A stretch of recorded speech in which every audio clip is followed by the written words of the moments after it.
C'est aujourd'hui jeudi 17 février 2022 que sera connu le nouveau maire de la commune de Bouaflé. L'armée est déployée dans la ville afin d'assurer la sécurité et la crédibilité du scrutin.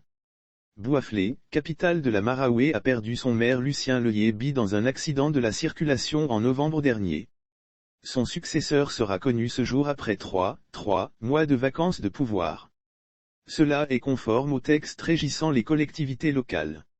Une élection à haut risque, l'armée dresse un périmètre de sécurité comme indiqué par l'Infodrome dans l'une de ses publications hier, mercredi 16 février 2022, la tension monte entre camps rivaux notamment le RHDP et le PDCIRDA dont est issu le défunt maire Lucien Leyébi.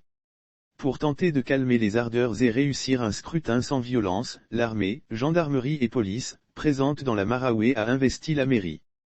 Un périmètre de sécurité est dressé autour de cette même mairie et on observe quelques déviations dégagées pour les automobiles. Les mesures ont été prises par le préfet selon quelques témoignages sur place. Il est défendu à toute personne ne disposant pas de mandat d'approcher la mairie ou de circuler dans les environs. Ces mesures drastiques, confie une source, ont été prises par Gombagui Georges, préfet de la région de la Maraoué, préfet du département de Bouaflé. Lire aussi Bouaflé, après l'inhumation de Lucien Leyébi, le nouveau maire connu ce jeudi. Notre source confie par ailleurs, qu'en dehors des 38 conseillers municipaux votants, la salle sera interdite aux autres participants ne disposant pas de mandat. La guerre RHDP-PDCI au centre de ces dispositions pratiques. Le PDCIRDA d'Henri Conan Bédier veut toujours conserver le fauteuil de mairie de la commune de Bouaflé.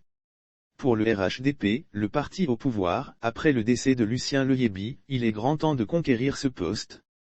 C'est donc dans cette atmosphère que le préfet, pour imposer l'ordre et surtout éviter des cas de fraude, a arrêté ces mesures drastiques.